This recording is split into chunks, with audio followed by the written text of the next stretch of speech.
You know that the music should be solemn. Yeah, we're just going right into it. We usually talk before it. We're not doing that. I want to tell you why we're going right into it. The date is the 7th. It's Saturday. Okay. We are preempting again because, as you can see, if you're watching the video of this, we don't know where 644 is. I don't know what that is. It could be a set. I don't know what it is. Okay. Woo! But also, things are going to be crazy because I'm going to film. You're filming. Like, we're going to be all over, right? But there's so much going on that I just wanted to hit record because we usually talk for a little before it. And the reason I wanted to is this is not a political show. Everybody knows who Coates and I are. They just called the election here in the United States of America. And kindness won. Well said, Theo. And kindness won. Kindness won. And karma came and did a big kick to the ass. And if people want to understand what that means and why this is an important moment, is that I have 2 young children. Kim has 2 beautiful daughters.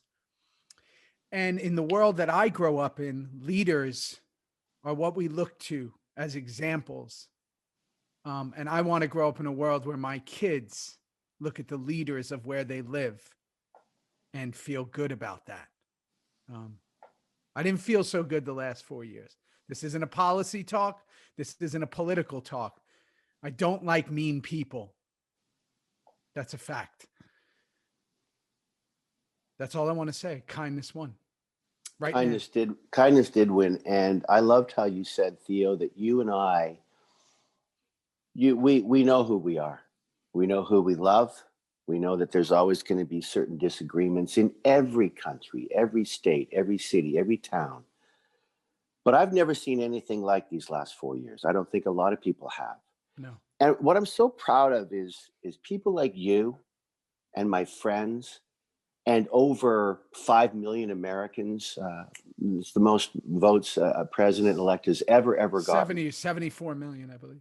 Yeah, million. just so 5 million more than the other guy. Popular, yeah. Yeah, popular vote. I'm just so incredibly proud that we can start again, and we can come together, and people can try and get along, and stop all this hate stuff. You and I, we're doing Reaper reviews, man. I'm Agent 644. We're gonna get to I'm this. so proud of you and what you've done with our team.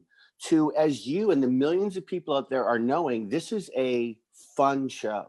Yeah. This is we don't talk politics, but we know who we are. Yeah. And our family and family, fam corral, they all know who we are. And so let's all bring us together, and let's continue to every Wednesday, Wacky Wednesday, talk about Sons of Anarchy, unlike anyone ever could. And I'm just, again, so proud to be your deputy to your sheriff. And because it was kind of the other way around on Sons. We're brothers forever. And this is a very, very good day for all of America and the world. And it is. And I just want to say something else that I think a lot of people don't realize. The last 4 years, our bandwidth has been taken up by this unpredictability all the time of what was going on. And it made people, for lack of a better word, deranged. They were literally, they were unsure at all times. And life is unpredictable enough, and it's scary enough. And there's so many things that we don't agree on, and we don't know what's happening. But we're not supposed to be talking about this stuff all the time. We're supposed to be talking about our lives and doing well and reaching our dreams and wanting to be better and helping people. And we had been taken, our brains had been taken by everything that was going on the last 4 years. And it was happening in entertainment. It was happening on social media. It was happening in our personal lives. And it was all people talked about. And if anything, I don't care what side you're on. If anything, take a breath and just realize it's never been like that. And it shouldn't be. We, the people, politicians are for us. It's not about them. Yeah. Yeah. So Here. So raise your glass and be happy. I hope you are. Couldn't be more happy for you, for America, for moving on, for coming together, for as you continue to Pied Piper the kindness. Kindness won out. Smarts won out. Decency won out. And I'm telling you what, bro, my phone today from all over the world is off the hook. I'm talking about all my pals and my buddies in Britain, in Germany, Australia, Canada. Forget about it. I mean, it's just the world. Everyone's just so happy. What does that tell you? I mean, and listen, you have to understand. A lot of my family is heavily conservative. A lot of my friends are heavily conservative. Right. And we love each other and we get along. And they are, but they've been taken by this thing that there was so much excused behavior. Oh, well, that's the way just people talk. And no, go back and look at concession speeches of George Bush Sr. Go look at what McCain said. Go look at other people. I'm a history freak. I am not a political freak, but look at people throughout history. Look at the way our leaders have led. Look at the decency behind some of them. And yes, everybody can sit here and say, well, what about this? And what about that? And what about this policy? And what about, you're right. You want to get in the weeds on things. You can get in the weeds on anybody and anything, anywhere, anytime. All I'm saying is that I promote kindness and fun and happiness. That's what Reaper Reviews is. That's what you and I have always tried to do. And this, just pay attention. Read the room. Just read the room. Read the room. And in this room, I'm Agent 644. And nice shirt. Nice shirt, by the way. Wait. Because this is a huge day for us. Huge. I like the way you say huge. You go. I don't use the H. There's no H in Staten Island. Same with human. Human, huge. I mean, I can't wait to play your fucking uncle someday. I swear to God. I'm gonna go to Staten Island, live with. How do you say it? How do you say it? Huge. I go huge. Huge. It's a huge thing. Huge. UGE. How about an H? Huge. But that's okay. How about I say it with the H first? Like I go hooch. Go back to huge. How about human? What if I just say human? Go back to human. It works for you. God, so listen, tastes good. This is a big day for a multitude of reasons, but one of the reasons is this is the day that as they hear this, our merch has gone live. And are you kidding? Are you joking it's right live. now? And you're wearing it. I've got it on, and I'll tell you what, I may never. In fact, I'm going to walk out the door when this is done with nothing else on, just this, because I feel so fucking comfortable in this T-shirt. It's the nicest material, as you can see. I look really good in it. Really you look good. sensational. I mean, and we're not even seeing the best part. No, can you turn around? Look at that. Can you stand up just a little bit, Juice? I could try. Yeah, just try. Hold on. Yeah, turn around. Look at how in shape you are, you son of a gun. There you are. Who cares? Look at this. I'm flexing. Yeah. No, it's a beautiful thing. I'm in this makeshift room. Okay. So here's what's going on. I want everybody to understand this. Everybody, we changed the logo, the plague mask and the whole thing where everything that's happening is very so natural.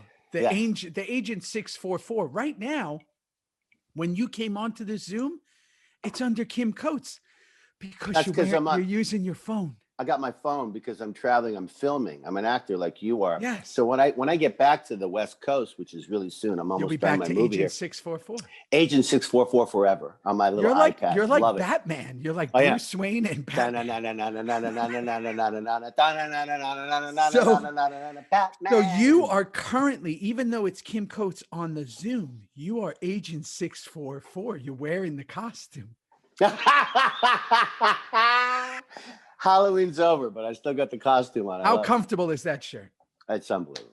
Okay, so before we get into it, let me just say, and I must say that you and Perlman and Charlie and back in the day, Booney, we all had style. Everybody had their own style. DL, Ryan Hurst, like their own Perlman. No one could touch that style. No. I mean, that was his. You have always known about the t-shirt and the hoodie. Like we all went to you. Charlie knew all about the shoes. Everyone, right? I knew all about the jeans. I was some sneakers back there that I didn't clean up. Tommy had the scarves and that 46 scarves. And man, no one could rock it like him. No. But you and your t-shirts, bro. Look at these. I'm all about it. So this is my buddy Caesar, who actually designed the plague mask, who designed everything for Theory. He designed our water company, Ounce. He's one of the greatest. Caesar Arvello, big shout out. Love him. One of the greatest, amazing artists, not just in him as a person, but everything he touches. So we partnered up with Standard Print Company, Standard Print Shop, which the link will be here. You can go to that. And these are limited, meaning that I don't know how many they're doing. This is a first test. So as you hear this, it's live. They have every size up to, 3X up to Chris Reed size, and they have it all. Okay. Have it all. I'll never forget him on that motorcycle ever. Where was the bike? There wasn't. Halfway. Like it was like the Flintstones. He was using his feet. The Flintstones. So these shirts, what were created, this is the first run. If we do well, they are going to change all the time. Different colors, different logos, different everything. So the 3 that are available are Agent 644, which is being modeled right now by Kim Frederick Coates. You can see that. It's a very comfortable, beautiful black t-shirt with Agent 644 and Reaper Reviews. So great. This one says, hashtag the double R Reaper Reviews, Sam Lee. And then on the back, which we just saw as I threw my shoulder out. That rocker is off the charts. Off the chain, off the roof. Sutter would have loved that rocker. He would have loved That's it. off the chart. He would love it. He would never say it, but he would love it. No, he'd never tell us, but so and then we have the traditional, because it is the first run, the Theory with Kim Coates. Boom. Okay. So you're gonna get them, and if they run out, hopefully we do well, and sometimes down the road they come back. Hopefully, it's all up to Standard Print. You'll see the link. We have a couple other people that are going to put it out, and that's the deal on the merch, and we're wearing it, and we're happy. I have a question for you, Sheriff. Yeah. So my Twitter feed obviously has been off the hook. Yeah. People on the street off the hook. How do I get it? Will you send it to England? Will you send it to Germany? Everywhere. It's available everywhere. So all these beautiful Samly people need to do our Sam Fam. All they need to do is go on Standard. You're going to send it out. I'm going to send it out. Go there, order. I'm going to tell you what it's called right now. I have it right here. Pay your cabbage. Standardprintshop.com. Okay. It's right there. Okay, here we go. And Caesar will be ready in a limited release of these t-shirts. So get on it. Everyone get on it. It's going to be amazing. And they'll just, wherever they live in the world, they'll pay the shipping or whatever it is, and it goes. And then once they're out, he'll mark them as they're gone. And then hopefully everybody gets what they want. And if they don't, and it does well, we might circle back to that. We're going to circle back. And my hope, because, this was all our brainchild here, was that I have so many other ones I want to do, in my mind, Sam Fam and Fam Crows and can I interrupt you for a second? Yeah. May I? Yeah, please. Peeps, Theo's up to something, because I'm older, I'm wiser. He might be slightly smarter. That's debatable, but he's up to something. And when he calls me in the middle of the night, he goes, "Hey, send me a few photos of this. Hey, what do you think about this?" He's up to something. I can't keep up. I don't know what it is, but him and Caesar, they're up to something. So I guess we'll have to find out. Caesar and I are always plotting and planning. We got something going on, and we get down to it. And it's funny, these things just come up. And the rocker and the Reaper and the plague mask was like literally happened within 5 minutes. And it had so much meaning to us. And we love that the Samly, the Sam Fam, the Fam Crow, all these things that are coming up. They love it. There's a Breck Fam club that they have that they watch these when they drop at 5 in the morning. It's crazy. So we love it. And you know what? It's growing every single month. This is a world where everybody's fighting for attention. And, you know, where, like we said, if 1 person or 1 million listen to this, we're going to do it because this has also done something really cool that a lot of people don't understand. And we're going to get to this with this episode Home. I'm watching these. I have no idea I have no idea what's happening. I guess wrong pretty much almost every episode of what's coming. And to add to that, I have at least 3 times in this, when we're going to talk about Home, I'm going to go, Theo, what's happening? Right? Did I miss this? And what's going on? And we were in the show, and the fact that you and I get to do this and get to have this as part of our existence and our lives in this really, like we always say, unprecedented times has been amazing. And I'm glad that the little community we're building of kindness and fun and happiness, and we're just doing our thing. And if you're not, you know, like the shirt says in the back, who cares? Hey, who cares? And you're missing out. You're missing out. This is an incredible, fun time for you and me, Theo, and I'm grateful. Yeah, someone told me. So look, someone told me on the comments. They said I was sitting too close, so I'm going to do it from over here today. No, now you're too far away. I want to see your note. Okay, I just wanted to make that person happy for a minute. They said, there you go. That's fine. I guess because I was here. Yeah, well, I'm not right there, so I'm going to back up a little. Someone said on a comment, they would love a man with Kim's eyes and Theo's personality. Well, you have it every Wednesday. You can just take that out of there. Yeah. But, you know, I can't touch you. I love how they didn't talk about one of my physical features. It's hysterical. Okay. So, this is a preempted episode. I watched season 3, episode 4, Home. 4 in Canada. Okay. 4. Now you and I had done a few from season 3. So we had done the one right before this, I think. Correct. Okay. Correct. The Stephen King episode. Yep. Bachman had already made the appearance. We had done the finale of this season, which again is my favorite episode. Nothing has changed that yet. And we've done some others, but at this point, this is a really important episode because again, where you and I had been kind of in the blind on season 3 was I thought we got to Ireland a lot faster in the season. So did I. We are now in episode 5 and we're still not there. Episode 4. Episode 4. I'm sorry. We're in episode 4 and we're still not there. We're doing episode 5 next week. Okay. So let's get it going right away. Go. Tell me what we got. Okay. So here we go. And just to answer your statement, I want everyone to know out there that we actually don't go to Ireland till episode 7. I thought it was 4, maybe 5. It's 7. We've done 6. And we actually never go to Ireland. And actually, we never do. So we'll talk about. I can't wait to tell the peeps about that when we get to 7, because Sutter and I had the greatest conversation, and I'm going to leave that for episode 7. Okay, hold on. And just before you say that, we went in 7. When did we come back? You think I know that? Oh, you know, I don't. What are you joking? What are you kidding me? I'm Agent 644. I know nothing. Nothing. I'm just here for comic relief. Okay. My guess. You want to take a guess? I'm gonna tell you what I think. I think we're there for four episodes. 7, 8, 9, and 10. Oh, that would work. I would say 9 or 10. Yeah, that's what I'm thinking. Sure. Samly's gonna be all over that and tell us exactly next week. Sure. Okay. Let's go. Okay, so now here we go. Home. It's like E.T. Home. What a great title. And we know why Sutter did that when we get to the end of this episode. All right, recap. You know what, Theo? The recaps for me are so needed. Oof. They're so needed, but sometimes they're just so fucking confusing because so much has already happened.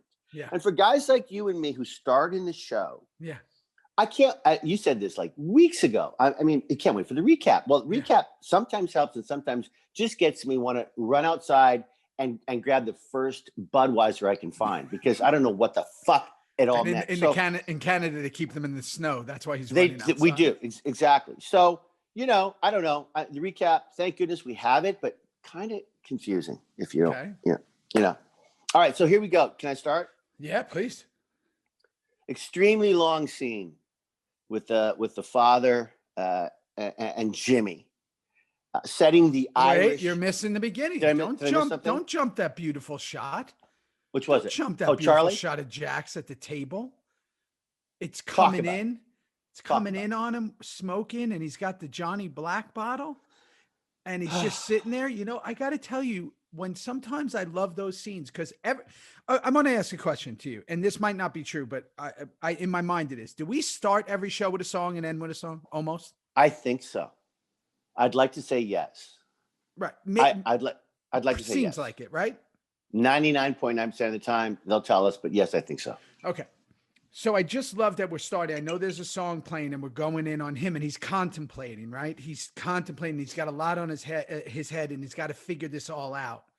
And the newspaper clippings and all that kind of stuff we're going to get to, and he's got it all there of, you know, Cameron's now dead and he has no idea where his son is. Okay. You know what? I'm so glad you're bringing that up because I thought that was part of the prelims. I thought that was part of the, you know, like and last week on Sons of Anarchy. No, that's real life. Real life. Yeah. I was obviously pouring a drink at that moment. So go ahead. Yeah. You saw the Johnny Black bottle and thought about pouring. Oh, no, wait. He has a newspaper there with Cammy Hayes dead. Yeah, that's right. And it's just him figuring it out, right? And then we go ahead, Jimmy and James Cosmo. But no, I'm glad you brought that up because I really do believe that in this madness of SOA, the madness and the beauty and the pain and the laughter, Sutter and his team had an incredible way of setting the table and then taking it off the table at the end. And it's usually with the song. It's usually with we're all getting out of bed, or we're all in bed, or we're all getting ready for the day, or we're all going to bed. Like it's just a calming, and then boom, here we go. All right, so.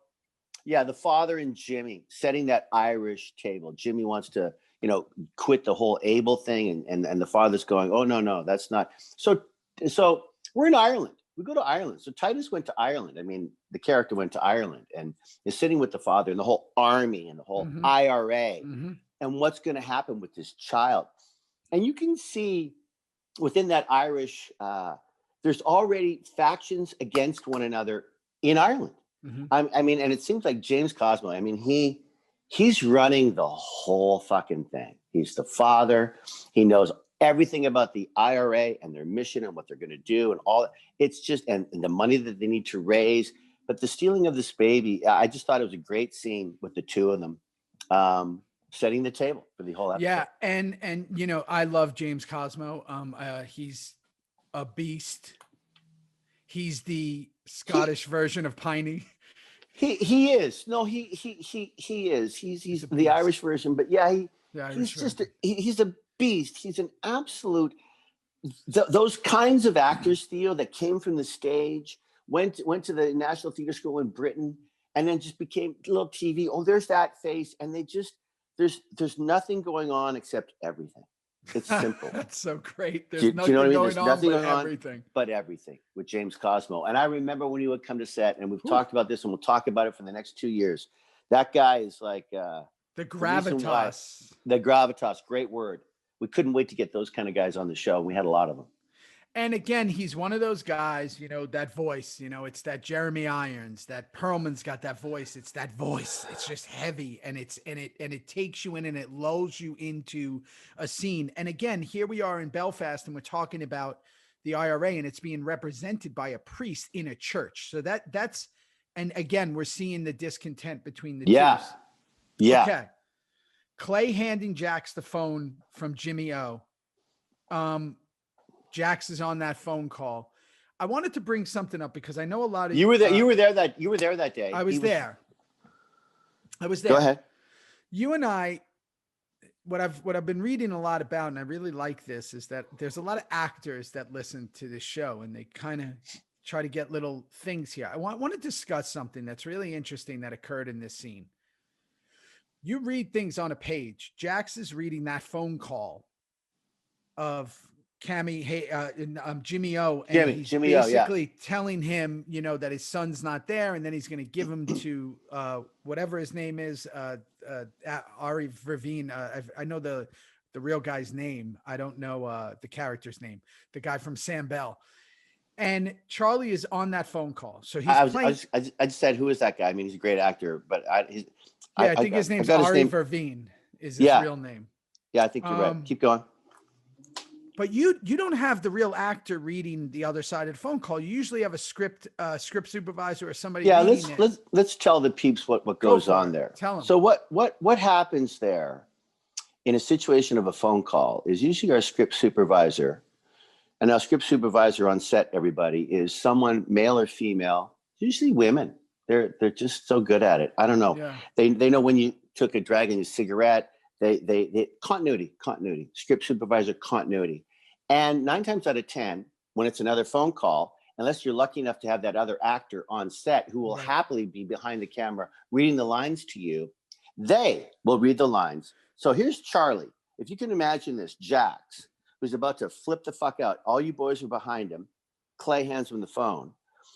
Camera, David, or whoever's got the camera right there. Behind them is a script supervisor with the sides in front of her, reading the off-camera lines so that Charlie can hear them and then react. So is that what you want to do? Yeah. And the one thing I wanted to state is that sometimes even when the other actor's there, you need them to hide, because a natural reaction of a human is you're going to look at them. You're going to, as a person, if you hear someone speaking and you're acting, you look at them sometimes. So you need them to go away or hide behind the camera or do whatever. But 99% of the time, it's the script supervisor speaking.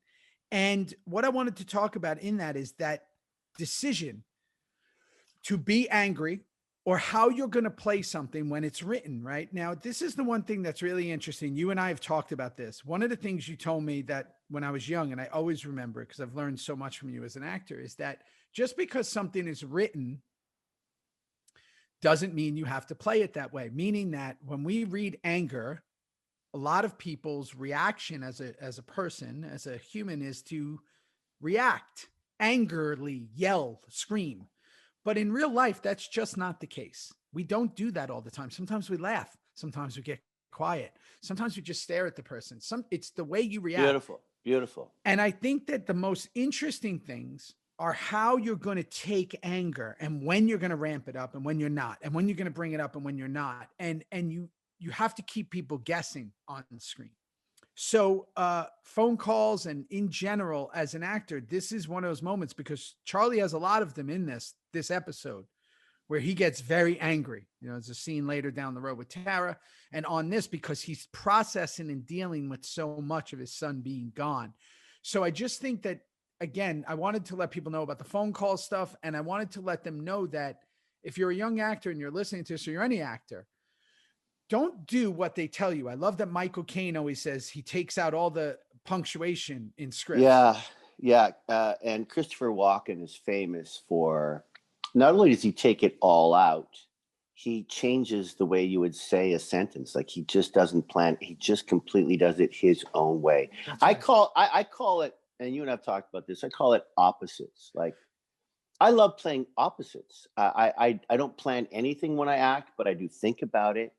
Where have I come from? Where am I going? Where are we in the scene?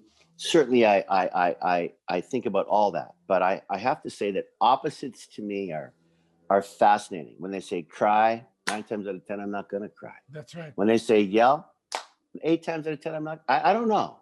But I might cry when they didn't even say it. It's something where people go, "Why is he crying in the scene?" But at that moment, it worked for me, or I needed to do it.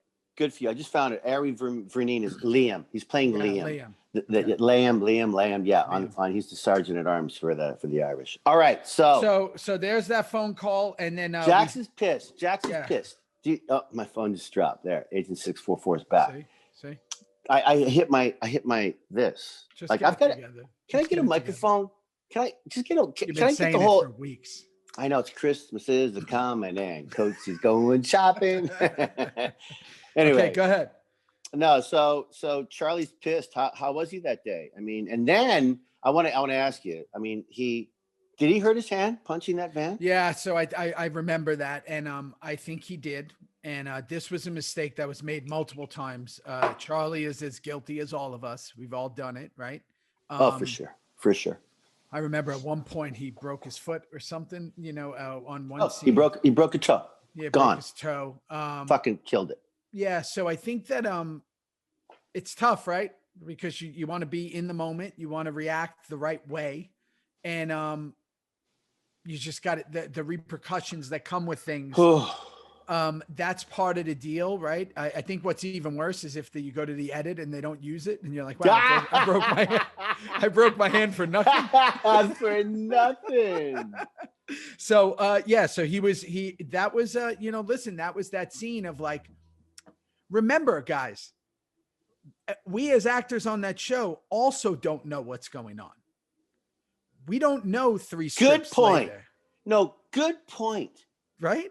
Please, we've all seen this show. Everyone, not you and I, but that's why we're doing this. But everyone's seen this show 300-400 times. They know it all. We don't know. We don't know. We don't know if Abel's in Belfast. No. Or in Vancouver. We don't know. So we're only reading the script that is being played. So when we're sitting there hearing that as these characters, can you hear the lawnmower in the back? No. Oh, I could. Okay. As we're hearing Jax going through this cadence of Jimmy O telling him that that his baby, and he's using a Sam Bell guy to tell him that it's in Vancouver, that there was no baby in Belfast. Abel was not there. We, as the sons, when assuming that he would tell us, because we read that part of script, are like, man, where is Abel? He loses his mind. That whole thing happens. We cut to the Gemma Tara scene. I got to tell you something. When she says, I can't believe I'm sending him to a goddamn home. He'll die alone, just like she did. Like Rose did. I have it written down right there. Isn't that just a fear that everyone has? I'll tell you what, bro. This fucking show. There are things said that we think this is just going to be a Tara, Gemma coming together, talking about Nate. And then Gemma just throws something that's so true and a worry, and it's universal. It's completely universal. And I'll fucking tell you what, Nate, right? Hal Holbrook. I mean, we'll get into that, but I don't even know. Did he just walk on with Alzheimer's and just get an award for this shit? Like, he's just so brilliant. Anyway, good for them. He will die alone, just like Rose did, just like she did. And again, when you have children, and my wife and I joke around, our kids are, 5 and 3. I'm like, don't ever do that to me. You never leave us alone. Right. And it's like this whole thing of like, I'm already losing I'm already checked out. You've been checked out for a long time, Staten Island. My kids are the insurance policy that they better watch out for me when I'm older. Boy, those boys are so beautiful. They are so rambunctious. Again, oh my God. They'd be busting through this door. They were sliding stuff under the door before. But that's one of those things where she says that, and you can see it, and you can viscerally feel it. You can viscerally feel her being like, I'm his daughter. And beautiful. And he's leaving his home. And she says the thing about the garden later. Okay. So that scene, again, this short scene that becomes so much more than it is. That's the writing elevating. The phone's down again. I get so excited. We're doing Reaper reviews. I keep hitting this fucking red thing, and I knock the phone. Fuck, I got to get an assistant. I can't. Okay. The setup in the scene to the bikes of us all going to grab some meds. That's the setup. That's going to be a shit show. Why do we have no money again? We have no money. Ryan, he's selling his little, No. This is the scene where DL walks up. He has his moment, and DL says, I need meds. The bills are killing me. I need the meds. Right? I need the meds. Right. I fucking love him so much. Love that voice. It's ridiculous. So he tells, and that's when Piney says, oh, I know a little spot where she sells these aftermarket. As I'm hearing that, because remember, Piney, he knows a little spot. Oh, wait. Remember, I have no idea what's going on. Not a clue. As a fan, I'm going, oh, that's going to be trouble. Yeah. Because I don't know I don't remember what happens. So I'm thinking, as a fan, I'm going, that's going to be trouble. Right? Like that little detour they're taking is going to be trouble. And Absolutely. I was right when we get there. So, okay. So now Clay's hands are hurting. By the way, for sure, Ronnie was riding in all those scenes. Ronnie is Clay. Oh yeah. Oh He yeah. was riding in all those scenes. Did a great job. Great job. Cool. I gotta moment. say, may I say, I wrote this down that Yeah. I used to love, and sometimes I was involved, sometimes I wasn't, but those pullouts, Yeah. with the bikes, Scary. They're like synchronized swimming. You either sink or you swim. Like they and I remember doing. I wasn't there that day, but there was a bunch of pullouts that you guys talked about later, and it's like you got to know who's going first, who's going second, who's on third. So who's nerve-wracking. And action. Oh. No one can, and do the bikes go? Are you ready? Does the throttle gonna? You know, I was always in first gear. I was always ready to go. There was no playing around. The second that tire, we want to be a few inches away from each other. I was like, I'm not messing up that line. Yeah. No, I wrote it down. It looks fucking beautiful. I don't know how many takes you guys had to do that, but it looked beautiful. Well, we would do them all the time. And then the worst one was the pullouts were easier. That sounds crazy. The pullouts were easier than the parking coming in, because the parking coming in, you would all have to go like you're in a row. Then you swan like synchronized swimming. You go like this, and then you're all backing in together, right? Let me tell you something right now. The only time we ever used any of that was when I did them. Like when there was 20 of us and cut. We're never, there was no. The pulling out was fine, but that backing up, you got to swirl and then you back up. It was, and I fucking loved doing it. And all the bikes were down or up or whack, but we never used any of that backing into the curb. Because that was a lot harder to do and it took longer and you had to be completely synchronized. Okay. So after that, we get into Clay's hands are really, they're really hurting, right? Yeah. Yeah. There's a moment we cut to Cherry and the Ari character. Yeah, Liam. And I got to tell you, it wasn't till the end of this show that I maybe picked up on. First of all, she's going through his cut. Yep. He's the sergeant at arms. There he is. They're doing the thing on the chair. Halfsack's long gone in this show. Yep. She's been in Ireland for a while, but she's going to go through his cut, and she finds this envelope with all this money. Yep. And I'm going, A, what the fuck is she doing that for? Yeah. B, why did Sutter write that in? And it wasn't until later that you find out about this whole baby for money selling thing. Like this stuff. Well, I still don't know. Is that your guess on it? Because I have no idea what the money's for. That would be my guess. Okay, my guess was that, and again, I'm sure people will write this in the comments. My guess as a fan was that Jimmy O paid him to talk and tell Jax the lie. I think that's probably true. Right. And that he's kind of affiliated with Jimmy O. Okay. That could be true. But I thought Jimmy O, it's too confusing. It's too confusing. Okay. And again, we'll this is what season 3 this is where I got lost on a lot of season 3, because there's a lot of people. A lot of people, a lot of two stories, two legends. Ireland and America are about to come together, and it's very confusing. Okay. And Gemma's on the run from the lot, and we're going to be in trouble. Like, who killed who? She's on the run for the stall stuff, right? Correct. Like in season 2. Okay. Correct. Okay. So something shady's going down. Now Jax is tying Clay's hands on. And I said to that, I'm not sure that's a good idea. Like, no. I'm not sure Hellboy should have anything taped to that bike without him being able to pull it. But good for Ron. He's playing Clay Morrow. Okay, but in real life, that's a bad idea. That's what I'm saying. It's bad. It's a bad idea for Clay. It's a bad idea for Ron. It's a bad idea in life for any club. Any biker. Hey, any biker. But no biker should ever tie their hands to a throttle. Unless you're on Sons of Anarchy, and we know the rules. If you can't ride, you're not in the club. So Clay can't even fucking ride anymore. He's got so much arthritis in those hands that Jax is reaching out and going, "Here, Dad, let me wrap the." Okay, good luck. So a family Fam Crow member wrote that this was a really good little tidbit, and I actually agreed with it. They said that Clay's bandana that he wears is something very similar to all the guys in Vietnam War. That style, and that he's not sure if that was a Ron choice or a Kelly costume. Kelly she was in charge of costume. that style was very similar to, if you Oh, go back and look I at Vietnam love stuff. that comment. I Me too. love that comment. That's very true.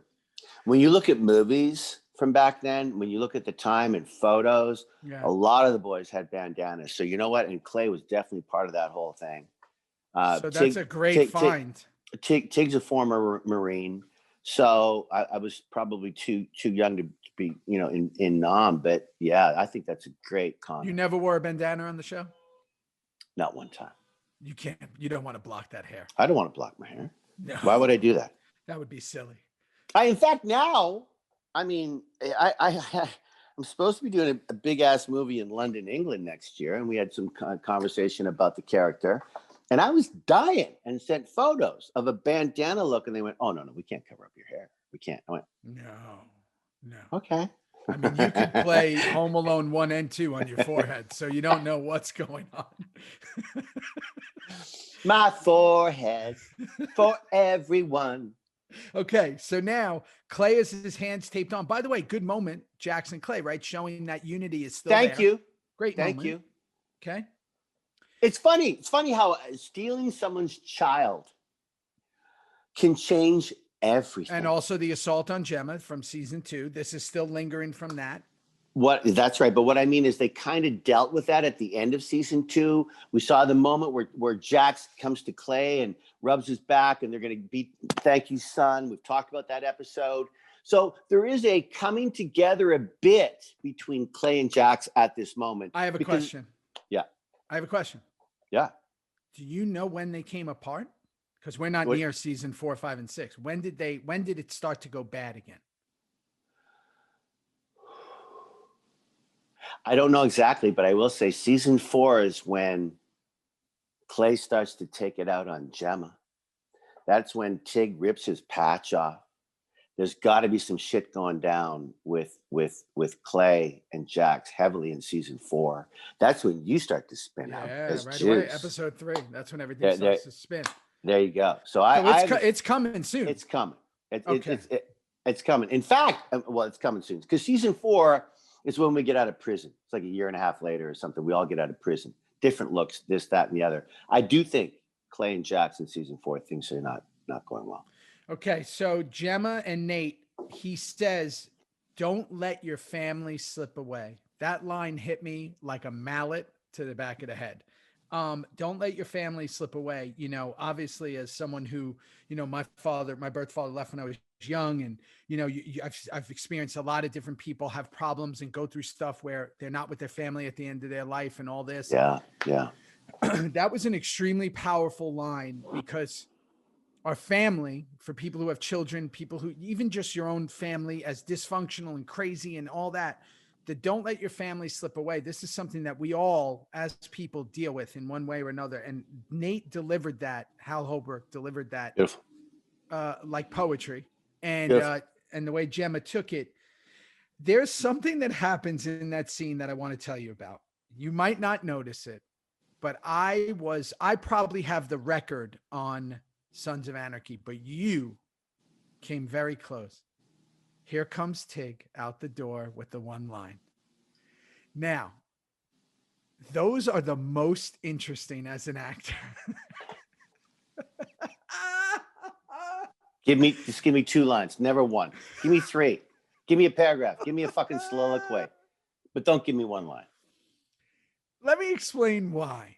Especially on a move, meaning that it's a door opening or a coming out or an opening of a window or a leaning in a car with 1 line. It's like 1 line and you got to hit that 1 mark, especially when you're interrupting people because you're waiting off camera. You're waiting for the exact time. The Iraqi taxi just hit the elephant and he's shitting out his ass now. Please. What? And then you got to come in. You got to hit the mark. Movement. It's got to hit the mark in 1 line. You did it a few times in this episode. I did. So you come right out, and again, it's weird. With one line is so much harder than 100. And for me, maybe not for all actors. For me, 1 line is way harder than 100. The reason being is you start to get aware of everything. How are you standing? How do you hit? You and I talked about the standing on this show forever. There was the Tig pose. which is the hand on the hip, which is amazing. Wrecked my back for 2 years. I swear to God, my ass, my hips, gone. Thank God my trainer got me. But you come out, you do your thing, and that's, you know, there we now established that Tig is still in the house, that we're still there at Nate's. Okay. Can I just say what before we move on? Can I just say one thing about the rose garden? I mean, obviously, people are, you know, they're smarter than me, and I get it, and it's fine. But let's just not ever forget that, you know, her mom's name was Rose. Yeah. We're in the rose garden. There's Hal, and they're smelling the roses. I mean, there's a reason for all that. I know Sutter, but lest we ever forget, this is not going to be the last time we come back to that rose garden. And I'm not going to say anything more about that because a year and a half from now, we will be talking. We will all come back to that rose garden. And okay, let's go. Now, can I ask one thing about, I think we're at this part where Jax and Clay are showing up. Is that right, Theo? We are. And I have a question about that. We are. So can I ask you a question? Because before you ask me, maybe it's the same one. I don't know. And Samly, they certainly know because they know everything. I wonder if this is the first time that Tig and Jax shared a hug since the whole thing of season 2. Because let's remember, this is the first time Kim Coates is actually working with Ron Perlman and Charlie Hunnam in season 3. I've been on Gemma Island for 3 episodes, 1, 2, and 3. Everything was just with Gemma, Tara, Stephen King. I'm on Gemma Island. My God, we had fun. And now, first time, I'm finally seeing you. You were all realize that. Yeah, you've been working with the boys for 3 shows. Yeah. I hadn't, and this is and here we are. And Jax, Tig reaches in for a hug. Now, the reason why I think I did that was because I was taking care of his mother. I was keeping her mother safe. He's lost a child. We don't know where Abel is. He's going through a lot of emotion. You got to know that Clay's always on the phone with me, always filling me in with, with what's happening. Also, he's asking about Gemma. And so that hug, if you look at that scene, I don't think Jax expected that I was going to do that, but he reciprocated. He gave me one back. It's interesting. I mean, besides the fact that it's episode 4 of the season, which is a couple of months, you know, whatever it is into the show. And here you are, first month time and working with every month and a half into the show of us working, and you're seeing everybody. But here was my question from that scene. Maybe it wasn't intentional, but it was the first thing I read. You gave a strange look to Clay when he hugged Gemma. Did I? You did. And I never watched my work. They zeroed in on it. Oh, they did. Yeah. No, they did. Oh my God. When she said, "I miss you, baby. I love you." They were like going at it. And you know what? Zeroed in on you. Good for you for noticing that. Juicy pants, because I'm only thinking now, I think Billy directed this episode. I think the reason why they did that then, which I didn't really pick up on, was remember at the end of season 2, I kept going to Clay. She needs you. Go. After the whole thing about the white supremacy shit, we find out she go. Well, now at the end of season 2, when everything went fucking bazooka, we haven't even talked about episode 12 and 13. Now, and then Clay tasks me to take Gemma away. I'm noticing them hugging. I'm noticing what she said about "I miss you, baby." That's a really good pickup, Theo. I never noticed that. I felt it was a harken back to, you know, to use a word that I don't use often, to the closet, to the thing, to the all that. It could be all that. You know what? Fuck, man. Okay, I noticed that right away, and I was like, wow, he gave a strange look. And again, I really think, and this is where things get lost, I think they could have explored that even more down the road. I know. But it is one of those things Sutter, when that train leaves the station with Sutter, it's gone. It's gone. Yeah. And I really think they could have. So, okay. That strange look, Jax and Clay rode up. Again, that's probably the first and only time Jax and Clay are alone together on bikes, just them two. Yeah. Which has never happened, and I know has never happened after that. I don't know because I don't know anything. Okay. Who cares? Who cares? So the Tara Jax scene. Tara and Jax are having their thing. She's lying through her teeth. She's lying through her teeth. She's keeping shit from Jax. She's making shit up. She's a total old lady in this fucking scene, man. Well, guess she is what? Like, what? Guess what? You do an enter again. You come right in the door. Right through the door. Clay, no. I felt like I was on a 1920s like Laurel and Hardy episode of You Come Through the Door. You come through the door. You exit through the door. That's too early that you just come through. You were counting, motherfucker. You were Of course I am, because I was the master of them. I've done more than anyone ever on the show. Certainly in the first 3 seasons. Go back and check the first 3 seasons. I am Mr. Enter the Door. Hey guys, we got to go. Hey guys. Hey guys. Look what I found. Look what I found. I could just check this out on the. It's ridiculous. Yeah. Okay. So here's another thing that you don't know because you don't recognize this stuff. I know nothing. Yeah. Okay. There's an extremely famous line that comes up in the next scene and you say it. Did you write it down? The redhead? Yeah. Yeah. Before that, hang on. Go. I got to give you props.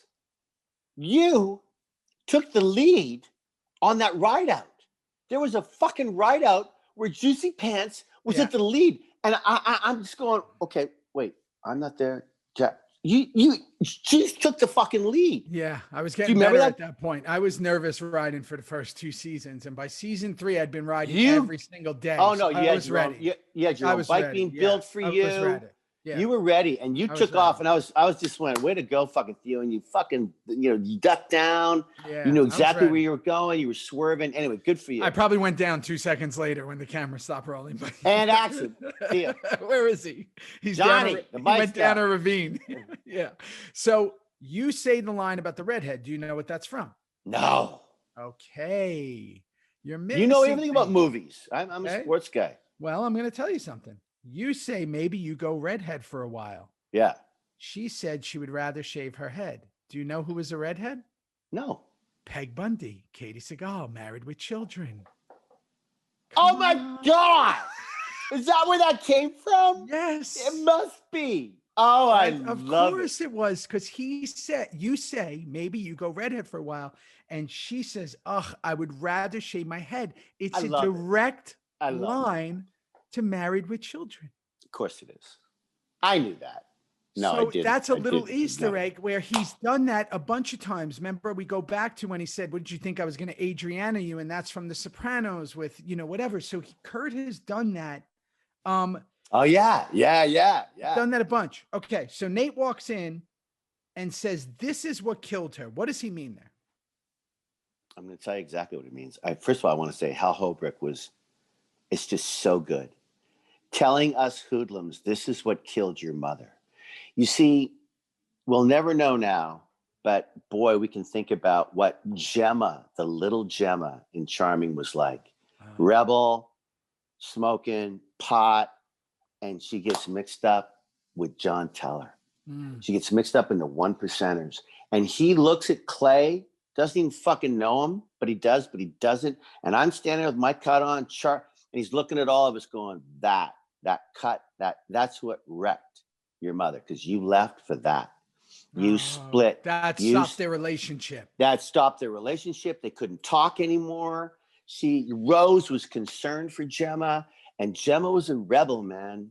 She and Katie did it so brilliantly in these first 4 episodes of when she saw Hal, when she saw her father, of reflecting and never. Remember that we talked about this already when, Rose is coming through the door and she goes, God, I hope not, because she's dead. Right. She always had a sense of humor about it, but that's what that means. Got it. That club. So the club is what made their relationship go awry. Got it. Okay, great. So, hold on. Here we go. Okay. So now we go to the shootout with these local Frances Fisher. Her and I had the same agency at the time. I love Frances. I love her. She's the so best. Much. She's a wonderful, wonderful actress. She was just so good on this HBO show. She's done it all. She's great. She's done it all. She's been around forever. She's done it all. So here she is. She's getting robbed, and Piney and the crew come in, and immediately we're in a gunfight. The Sons are boxed in. Nobody's getting shot. There's just bullets flying everywhere. It's like Miami Vice. It's everywhere. I love that analogy. Miami I was Vice. on Nobody Miami gets Vice. killed. Yeah. Oh, were Go you? ahead. Yeah, fuck yeah. Who did It you was work called. with? It was called Viking. Oh, hang on. What's the one with Don Johnson? That's Is that Miami. Yeah, I did one episode. It's called Viking Bikers from Hell. Wow, you played a biker? Oh yeah, I got my SAG card. I had to pay for the lawyer, a Canadian boy in New York, paid for everything. Oh, one visa. I think it made $18.22 by the end of the whole thing. Yeah. And Don Johnson cracked my head again in a bar. And I just worked with Don. I just worked with him. Did you? Yeah, he was in Vault. This movie I did. Yeah. Ah, yeah, Vault. You did tell me about that. Yeah. Interesting guy. Interesting guy. He's great. He's great. Great actor. Great actor. He's great. Looks like $1 million even now. I mean, he's a handsome man. Well, it's not his face anymore. It's just a mask they've sculptured over to make him look like he did 20 years ago. He does. He hasn't aged a day. He looks incredible. So in Miami Vice, he was as cool as it comes. Him and Philip Michael Thomas. So okay. So I didn't know you did Miami Vice. I love that. Okay. So bullets flying, eh? Bullets flying. Bullets flying. Nobody ever gets killed. Booney. No one gets hit. No. The gang that couldn't shoot straight. Remember that back in the day? So there's this big gunfight. Okay. Now we get to no, come on. What were those like those days where the bullets are flying? Get away from the fucking, the pyrotechnics. Somebody's got to get shot. Someone's got to get hit, don't they? Like nobody's getting hit. No. And then I was thinking, why are they shooting up all the drugs that they came to rob? All these drugs are getting shot up. They just wanted more action. It's just more action. Probably took 6 hours to set those up. The props. Oh yeah. Oh yeah. So weird. Okay. So Jax is he's screaming in this episode. He wants Tara to prove herself, and then she drops that bomb on Jax, that the caretaker of what she did. And he immediately changes the whole show. Well, before we get to that, I do, being a Canadian, proud when she goes, I want to come with you to Canada. Do you know what kind of a meme that could have, what that could have been had things not. Anyway, she doesn't have to come to Canada anymore because it's all going to be fine in America. Now, that was rough dialogue. When Jax screams at Tara, you want to beat an old lady, then act like one. Do as you're told. Yeah, he was screaming for a while. That was a long scream. Ouch. Yeah. He lays into it. That's hard to hear. You want to be an old lady, act like one, do as you're told. Wow. Are you whoa. Right. And there's that biker world, right? There's that thing where they go to it. And again, this is a while ago, and here he is, and he's doing his thing. Gemma comes down and has one of the greatest oh shits I've ever seen when she sees the wheelchair, because she knows. And Theo, you need to be reminded by me that that's what it was like when I worked with Maggie and Katie for those 2 or 3 episodes, and Money Curran and my beautiful gal I get to work with. It was full of oh no. Oh shit! Oh wow! And I got to climax that it's coming up. What I say to I want to don't get to that yet. I want to go back for a second and just ask you, what was it like to work with Hal Holbrook? Because if anybody's in this business or even knows anything about the history of acting, Hal is a legend and a giant. You got to work with him more than anybody besides Gemma, right? I 1000%. I think the thing that I'll always take away from that is what I appreciate so much are when legends like that, Stanley Keach was one, Stanley Keach? No, Stacy Keach. Stacy Keach was one.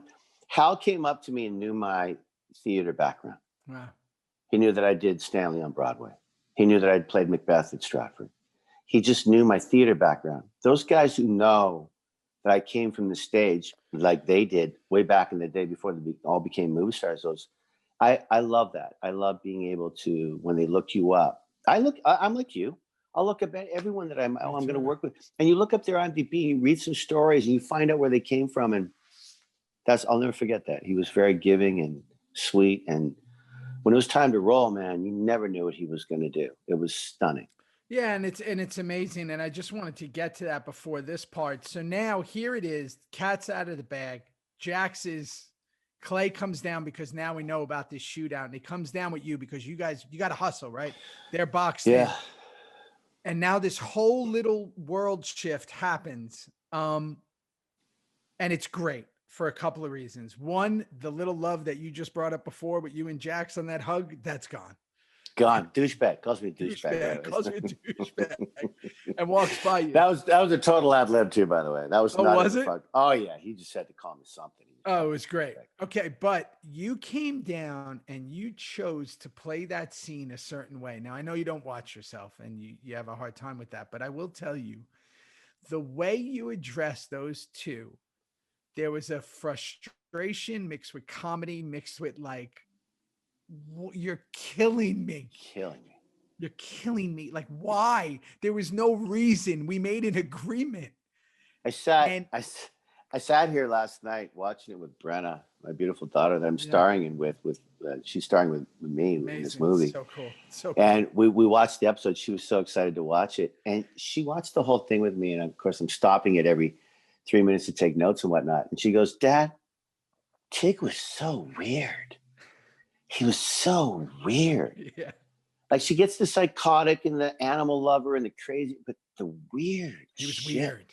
He was just weird. And that is a good example of just what you just said when I just used my hand. Like, what happened? That's why Tig Traeger he's such a beloved character. And here's why. When we say weird, I want people to understand that weird is not a bad word. It's a beautiful word. It's a beautiful word. It's truly, it encompasses, look it up in the dictionary. It encompasses everything. Everything. And it could also be slightly synonymous with unpredictable. And as an actor, all you're dreaming for is unpredictability. Well said. What's he going to do? What is Tig going to do? There is no box. I don't know what. There is no box for Tig Traeger. He could do anything. We come to find out later on. We know stuff from earlier. And that's why you're so glued to him when he's on screen. So when you have that freedom of a character, it's why the Joker is the best villain ever in comic book history. Wow. It's because you don't know what he's going to do. It's not that the Joker he's not a good fighter. He doesn't have superpowers. He's not the most, smartest. He's just unpredictable. Yeah. And when you have an unpredictable character, they are not just dangerous. They are very fun to watch. Yeah. So we as actors, we strive for unpredictability in the characters we get, but a lot of characters are not written to be unpredictable, especially leads, especially guys who are very, a certain way. They have to toe the line a certain way. Sure. Tig has no line. No. And when you came down, you could come down and dance the scene and people would go, that's just Tig. It doesn't matter. You don't know. What a freedom. Hey. Have you ever had freedom like that with a character besides Tig? Have you ever played a character that had? I have. I have. I really have. But being a film guy, I would always get to read the shit before I would say yes, I'll do that movie, or no, I don't want to do that movie. But with Tig, the subtle unpredictability was always new to me. I would always find shit out about Tig as Kurt would write it, so it was kind of in a way more fresh. It was because a movie like you do a lot of movies. You know the script, but in Kurt Sutter world, that's the way, man. I didn't know what the fuck Tig was gonna. Well, and that's what people don't realize: the Christmas gift of getting a script. You get a script, especially if you got something going on with your character, and you're like, man, what's gonna happen? And you get one, and you rifle through it, and you go, oh wow, oh wow, and then now the wheels start turning. And you got a couple of days to get ready for it, but your foundation's already there. Your foundation of Tig Traeger is there. 100%. It's like, what am I going to do here? And that's the beauty of television, especially long running shows, which I know are a thing of the past. But 7 season, 13 episodes, which will never be again. They're now like 3 seasons, 8 episodes. You have time to get creative and to get fun and to do things. So I love that. Very ending. Good. Okay. So great scene with Jimmy and Maureen in the apartment in Belfast. Okay. So let me ask you this: with Tony Medina doing he was the art director of our show. Beautiful. For the people who don't know. Crazy. He's a crazy mofo. but a beautiful human being and so He'll bet talented. on anything. He'll bet on anything. No, he'll bet on. Is Kim going to take 2 drinks before a minute or 3? He'll go right to Vegas and place a bet. So here I am watching this scene. And of course, it was shot in L.A. We weren't in Ireland, but I'm watching, you know, Jimmy and Paula Maureen, and where the baby is, and the art department. There's some music on a radio, right? And just the look of the house, the look, the lighting. The lighting, the greens, and you've been, we've been so lucky to travel the world. That's what it looks like over in Belfast. Like Tony got to go there, and Tony did all his research. He had people that, you know. Anyway, I found it's almost like it's overcast in the apartment. Yeah. You know what I mean? Like, see where you are, it's brighter. See where I am, it's brighter. Like that's not in that scene. There's no sun in Ireland. No. It's very like it's darker and it's older, and the colors were popping everywhere. Amazing. Just a beautiful job by them. So and a beautiful scene by those two actors together. Two amazing. And I just love the explosion of power and calmness by Titus. He was jumping and he was dancing, like almost surfing on the scene of like up and down. And I love that. The standoff comes. Piney's line is amazing, because we're the good guys. I mean, why the hell are you doing this? Because we're the good guys, by William Lucking. Put that in his book. Smoke your cigar. Good guys. I mean, because we're the good guys. I mean, that's, again, I don't know, Theo. Maybe I'm learning more about it now that I'm watching these with you. But there was some beautiful moments where Sutter would just. It's like you're looking at the camera, because we're the good guys. Yeah. Like he's talking to the millions of people. He's not talking to anyone else. He's just talking to the people. We're the fucking good guys. I mean, it's something you get out of the scene, because it's just such a beautiful, funny line. And then Bill Piney spits, like, just the way Piney does it. He's just, you know, it looked like it's right out of an old Western. Like, I mean, that line, that scene, that voice, it's right out of an old Western, spaghetti Western, like hits him with the thing, and just amazing. And what I loved about that is right there, then he goes into the kiss with Francis's character, and you have all the jackals yelling in the background. Everybody and I showed up at that point. In fact, I want to bring that up, because it's like it's the first time that I get to come back with the club. Wow. That's the first time in season 3.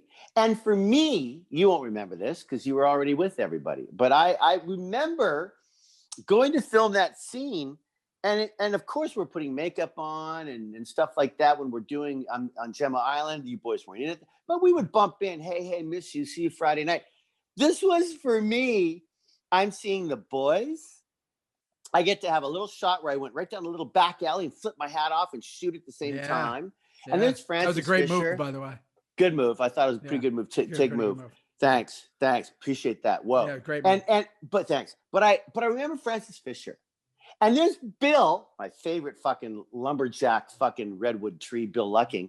And Francis have this kiss. What fun times those were. It's great. No, come on. We're all on our bikes. Yeah. The bad guys, they're all taken down now. Francis is handing care packages to DL and care packages to everybody. Take these, take that. And then they have this fucking kiss. Oh. And you got to remember something. And again, because it's been a little while. It's season 3, guys. We're not the runaway juggernaut Sam Crow podcast coming years later, action figure. No. So what would happen is, when they would call cut, we had all these little lawn chairs in a circle, and we'd all just go sit in them, light up cigarettes or whatever we were doing, you know, and we just bullshit and make fun of each other. And like, you know, it would just be this whole thing, and we would all be together. No one went separate. I think Katie would go to a trailer and stuff like that. But all the jackals, we were inseparable. In a circle. We would sit in a circle. How many shits you taking today? You got next to smoke, Charlie. Don't run it. You getting a coffee? Oh, Tommy? Did you ride here? What time? Oh, yeah. What time we done? Just bullshit after bullshit after bullshit. And greatest times of our lives, man. Yeah, you would look forward to, and again, now on films and especially now, I mean, with everything that's going on, but even before this, it's different. It's phones, it's down, it's, people are going down. And back then it sounds crazy. Sorry, Theo, but I want people to know we never took our phones anywhere. Never. Boone wouldn't allow it. We wouldn't. No, we literally just. You didn't want to miss anything. I wouldn't be on my phone. I don't want to miss what we were all saying. We talked. We drank coffee. We got intense. We laughed. I don't know, man. Go ahead. I cut you off. So it's just, again, I just want people to realize is that the game has changed. And I've been on some amazing projects the last few years, big ones, $100 million ones to $2 million ones to $200,000 ones. But the game has changed because the second they call cut, people are going to their phones. They're going down. They escape into their own AI world. They're not having that conversation. And if they do, it's very short. And the whole time they just want to go to their phone.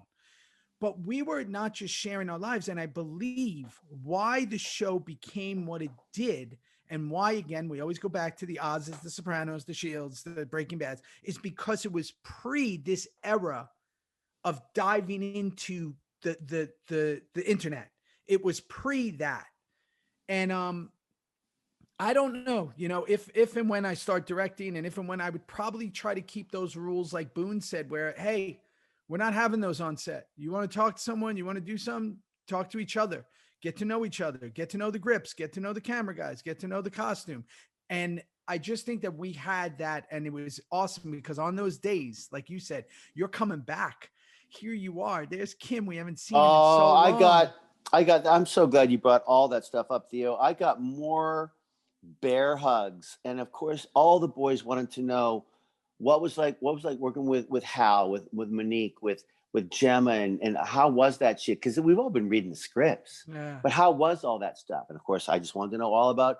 I can't believe Theo had the lead. And how did that bike scene go? Fucking Ronnie on the bike looked fucking great. Like there was no time for a phone. Yeah. There's too much to talk about. There's too much to share. Yeah, because we were on a show that was starting to do that. Yeah. And it was a really special time, man. Really cool. That light on your face right now it's horrifying. Booming.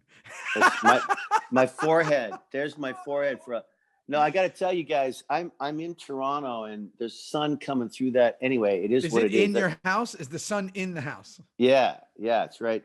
I think it's in the closet.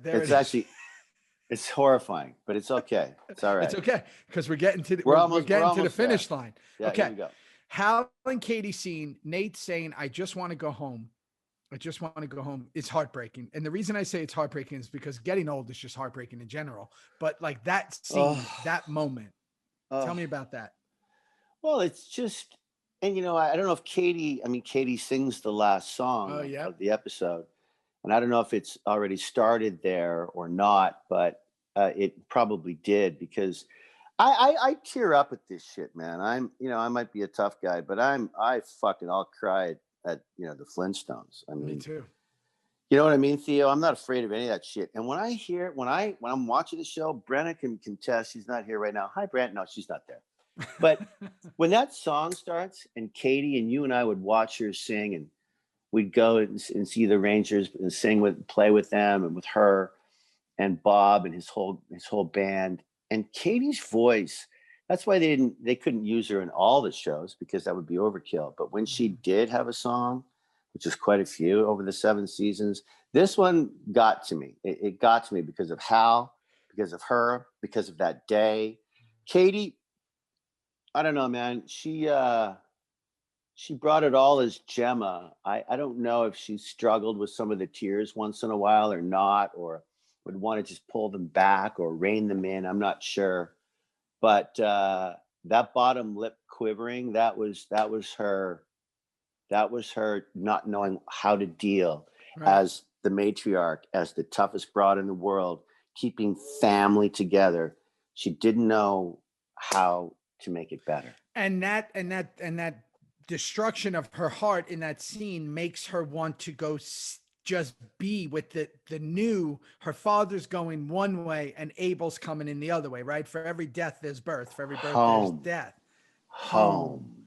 One She home wants is to going go away. I home. want to go Yes. home. Yes. That's that underlying shit that is so Yes. brilliant that when you get into Yes. the underneath of this, Yes. you're watching someone whose life is ending to someone whose life is beginning. Oh my God. Good pick up. Just amazing. So there she goes. There we are. Back She's to Ireland, North Hollywood. We go back to North Hollywood. The priest is laying out the whole plan, how The it's whole all thing. happening. Yep. It's all happening because of the sons. He wants the sons there for some reason. Yeah, call Gemma, call her. And that phone call, man. Do you want to get into that now, or? Yeah, well, Gemma calls Stahl, right? Obviously, she takes off. This is funny. We rode up that day. You were there. Gemma's gone. If you'll notice, there's rain on us. It was raining that day. If you'll notice, and you watch all the rest of the episodes of the show, there's not a lot of rain because we didn't have the money, obviously, as a show to do forced rain, fake rain. And when it was raining, we usually didn't shoot, especially but we were on bikes. But I remember that day clearly. We had to shoot it. We had to make the day. It's kind of fun, actually. It's kind of fun, actually, but also kind of dangerous when there's a ton of people on bikes coming into a parking lot. You got to be careful. It's slippery. It's, it's the whole thing. It's so odd seeing us covered in rain because it's a rarity. That might say that might be the only scene that we're ever in with rain on us together. I think you're absolutely correct. There must be another time, but I can't wait. I can't wait to get to the end of season 1 after we lose Donna and Clay and you were there. We go to that horse. And I think it was raining that day. Anyway, So Katie is singing in the scene now, and I remember us riding at night. I remember it being freezing. Yeah, of course, because I always remember that because of my hands. Yeah, freezing. Yeah, we're all riding in that the darkness. We would do them over and over and over and over. So now we go to the montage in the song. Super sad about Nate. The baby's with the lady is counting cash. Now we know this is where Abel is, right? It says baby A and she's counting cash. The phone call. Yeah. Tell me. Go. Well, okay, so I don't know exactly what we know at this point about John Teller and Maureen. Back in the day when he left Gemma in California and was going to Ireland to start the whole SOA thing over in Belfast. Mm-hmm. But Katie's, Gemma's no dummy. The hearing of that voice makes her, what's going on? And then when she tells her name, all those memories must come back to her, a little bit of what she knew happened or didn't know, but suspected. Maybe she knew. But maybe she knew. Maybe she knew everything. We're not really sure at this point. But when she talks about Abel, and remember, we haven't really talked about it, but it's okay. But we've had the scene of Gemma running into the house. Going to the club. It's all in the montage. That's all the montage, right? All the crow eaters. Where? Bring. Hi, this is Paula Milk. This is Maureen. Maureen Ashby. We have the baby here in our. What? And then, of course, the perfect timing of all the fucking, one percenters. The lights, we all pull up, and Katie Seagal falls on her fucking ass. Has a heart attack. You think it's a heart attack? So beautiful. We think she's gone. I did. I mean, yeah. And again, brilliant how they went right to her chest, right to the scar. Charlie, Mom. Gotta watch next week. That's what the first thing you think is, I gotta watch next week. True story. Brandon and I have been filming nights.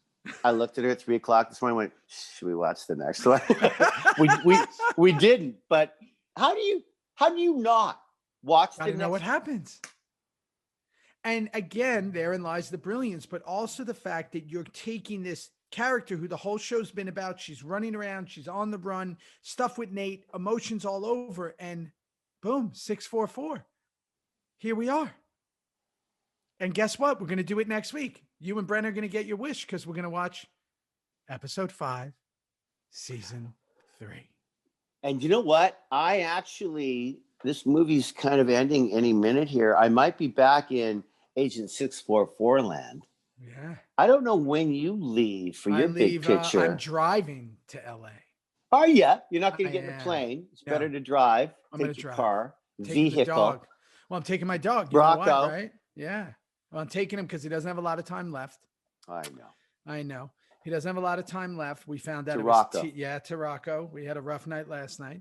But we're going to take him to see his girlfriend in LA that he I know about her. Yeah, we're going. I remember when you did the walks. Yeah. They couldn't wait to see each other. They were neighbors. Just like what your dog did. Just Tara, like what Tara and just Mona. like what Tara and Mona did. And Mona. So they lived together next to each other for about 6 years, and they spent every waking hour together for 6 years. She's a female husky. He's a husky.